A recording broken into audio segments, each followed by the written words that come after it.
I'm joined here today by Dr. John Naylon, the CTO for CBNL. Hi John, thank you for speaking with me. So, first of all, we've been seeing that small cells backhaul is clearly a really big topic here at the Small Cells World Summit.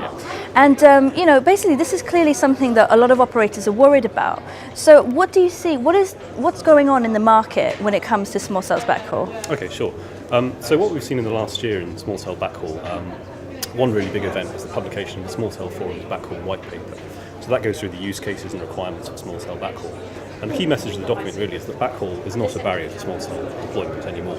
So the white paper lists a dozen technologies that operators can use to backhaul small cells, and it goes through the advantages and disadvantages of each. And it's a very neutral paper. We were heavily involved in producing that white paper, and it's an excellent summary of the different technologies.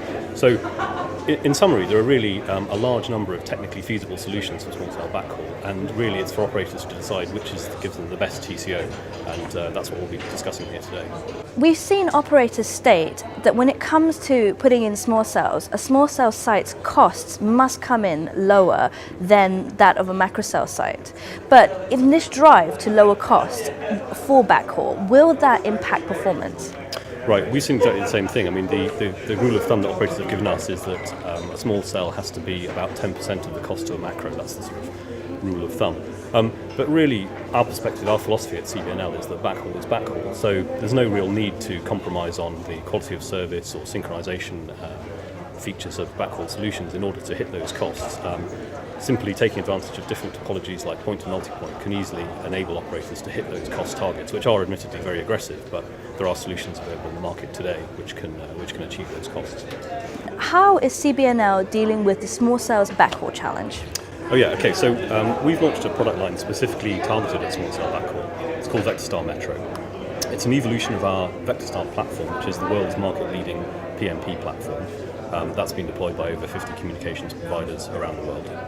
And VectorStar Metro is designed to have a small, aesthetically pleasing form factor, very non-intrusive, suitable for mounting on street furniture like lampposts and so on, and yet it still has the full performance of the VectorStar platform, so 600 megabits per second sector throughput and very low latency.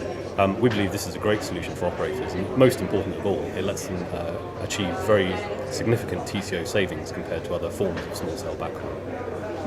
Can you elaborate a bit more about the sort of savings that they can get compared to other small cells backhaul solutions? Yeah, sure. Well, the real thing is that small cell backhaul traffic is going to be very bursty, and that's you can see that in the Small Cell Forum's backhaul white paper, and also in the work the NGMN have been doing. So that gives you a real opportunity with a multi-point solution to backhaul multiple sites using a single sectorized PMP system. That lets you create savings. It lets you essentially share the cost of the hub equipment across multiple links. And of course that makes the TCO of the whole thing much better.